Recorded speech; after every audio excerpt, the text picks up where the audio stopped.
PopCultureZone.com is an online shop focusing on hot new comics, including exclusive and incentive variants, CGC graded comics, and tons of other inventory, including pop culture toys and other collectibles, all at low and competitive prices.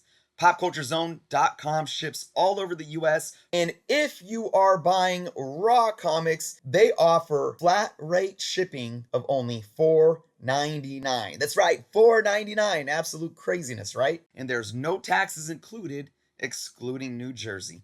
Pop Culture Zone is also on eBay, where they hold a 100% positive feedback rating with over 8,000 completed transactions for this year alone. Make sure to check out the link to their website below, as well as their eBay link, so be sure to give them a follow there as well. This here is called Props or Flops. You send us in a book that you have questions about. What do you think? Obviously, speculative questioning, being like, hey, is this a good move buying this book? Is it not a good move buying this book? We'll bring it into the show here. We pick usually 2 or 3 per episode. Chris here will break it down and give you his opinion, as will I and the audience. We have 2 wonderful books right here. Chris, I don't think I did it any justice, so you're going to explain it one more time. Yeah, again, if you guys are in the market for purchasing a book, whether you bought it recently or whether you're still looking to buy it, upload a picture of that comic to IG. It could be a stock image. It doesn't matter. We just want to know why you purchased it recently or why you're interested in purchasing it. You know, put that context there. If you bought it already, tell us what you paid. If you're in the market for it and your LCS has it for sale or you see it listed somewhere, tell us how much you're selling it for, what grade it is. Use the hashtag props or flops. Of course, also tag me, journos_comics, and also tag us at Comic Book Canon, and we will break down the book live on our show. And again, this is for investment reasons, whether it be short-term, long-term investment, speculation, etc., etc. If you buy a book just because you love the book, that's not what this segment is about. So again, like Jeff said, we like to pick usually 3 books for this segment. Correct. I want to emphasize again, make sure you use the hashtag props or flops, but also tag Comic Book Canon and Journos, because again, these hashtags are really wonky. We missed a few fresh from the comic shops last week that we had to bring in this week. So please always tag us in any of these kind of segments. It really helps us find those. So Chris, you have 2 books. Which one do you want to do first? Or should I just throw it out there? Oh yeah, well, just throw one up. What do we got? Yeah, only 2 today, but some fun ones. Boom. Yeah. Oh yeah, we got some Spidey. Nuttek 99. Spider-Man number 10. This is the McFarlane series from 1990, of course. Let's read what Nuttek said here. Hey, Chris, in Comic Book Canon, Jeff. I bought this comic back in 1992. I was already collecting the Spider-Man run and already had this issue. I bought it because it was signed by Todd McFarlane, and you can see by the photo I paid $10 for it. Yeah, you see that yellow price tag right there. Except for which at the time I thought it was pricey. I'm assuming you were a kid, because I remember buying a $10 book when I was a kid for the first time, and I thought I was just big ballin'. It was crazy. Anyways, it goes on to say, props or flops, Journos Comics. I have not taken this comic out since I bought it, and it is in very good shape. I believe that in this issue, Wolverine goes back to his original uniform. Let me know if that's correct. Okay, so first off, to Wolverine going back to his original uniform, I've read this run twice. It's been a while, so I can't tell you there. I'm sorry. I don't remember. I'm an old man at this point. Props or flops, though, on this book. Let's see. You bought it back around when it came out, 1992, early 90s. Yeah, thank you, Joe. Exactly. You paid $10 for it. And yeah, it is signed by Todd McFarlane. You can see right above Wolverine's head there, Todd McFarlane's signature. Jeff, I don't think I got to spend much time sitting here contemplating if this is props or flops, because Nuttek, this is hands down props all day. No ifs, ands, or but. Like Joe said, I mean, you can't even get Todd McFarlane to sign a napkin, you know, for anywhere close to $10 these days. So, and here's the fun thing. I will say this. these early, McFarlane did, I think, 1 through 16, right? The covers, the art, and the stories, and then that's when he left to go to Image. These 1 through 16 books, if they're in near mint condition raw, I mean, they sell. They're not like cheap $1, $2, $3 bin books. They could sell for over $10 in a high grade just raw.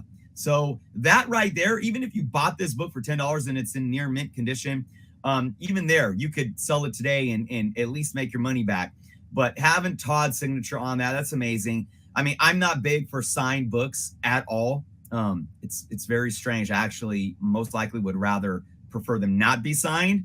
But Todd McFarlane is somebody that if I had the opportunity and I had a McFarlane book, I would absolutely want him to sign that book. That's how much Todd McFarlane means to me. And I think many people could feel the same way. And like I always said, Todd McFarlane is this generation's or the modern day Kirby. So hold on to this book.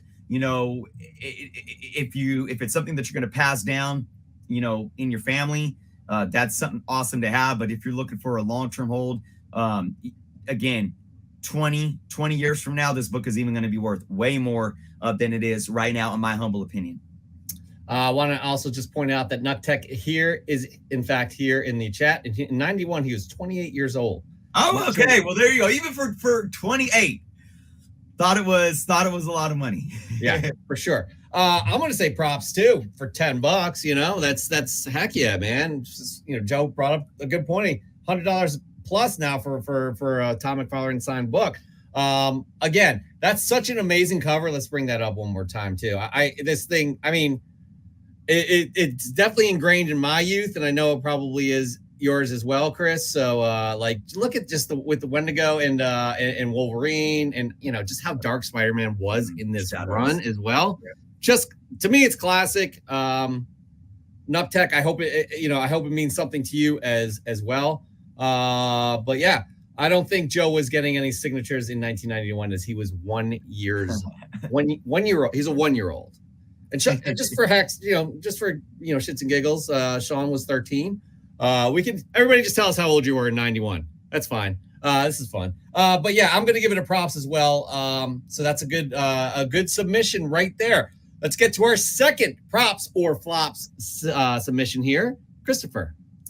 Oh man, look at what we got. We got Woman Without Fear, number 3 from Collector Without Fear. Good friend of the channel, Brendan. Let's see what Brendan had to say here. Props or flops time. This one is a long play for sure, but Woman Without Fear is not only a great read, but this issue is the first appearance of the Arch Priestess of the Hand, a captivating new villain that I think has massive story potential, both long-term and short-term, as she plays a pivotal role in both the current Daredevil and Punisher runs. It's always a gamble, but I think this is a character that could grow into something big and has a live adaptation potential as well.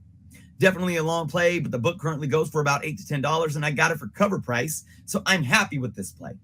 Not to mention, I'm collecting every Daredevil book ever made, and this one counts. The Collector Without Fear, his handle, so you know what he likes to collect. Okay, first off, Collector Without Fear, aka Brendan. I really love how you broke this down, because remember, folks, comic books are collectibles and gain value for intrinsic reasons that have nothing to do with TV shows and movies.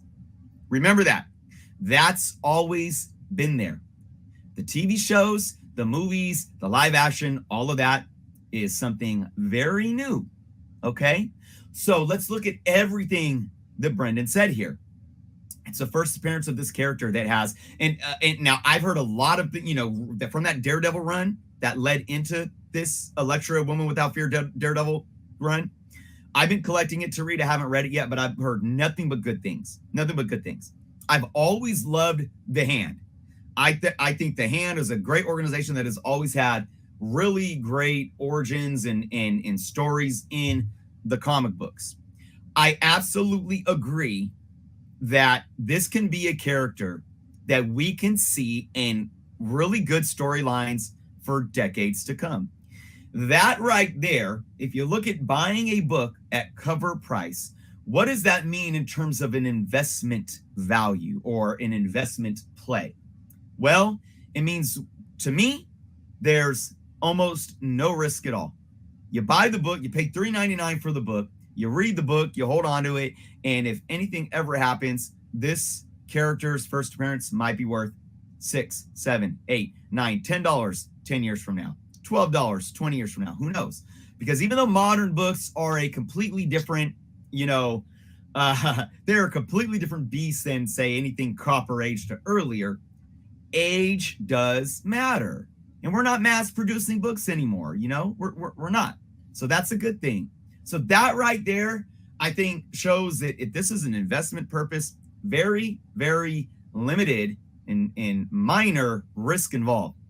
But what did he also add? Well, let's bring in the possible live action MCU speculation here. We know that the MCU can do absolutely anything, but here's another thing that I absolutely agree with. And it was done extremely well in the Daredevil series. The Hand they're an organization. They're a bunch of characters that could be done extremely well in live action. And Jeff, before I give my props or flops on this, I just want to say this. I have been saying it probably for about as long as we've been doing this show. The MCU, with Kevin Feige being the head of the comic book side of Marvel, we are going to see more things play out in the comics that are going to then transpire in the films. Because in the 2010s, we saw the opposite. We saw so much success of these movies, and what did all the new Marvel books and storylines try to do? They repeated everything that was going on in the movies. Oh, look, we have Thanos showing up. We're doing an Infinity Saga. Let's bring back Infinity War, Infinity Gauntlet. Oh, we had Ultron show up. Let's redo Age of Ultron 20 times.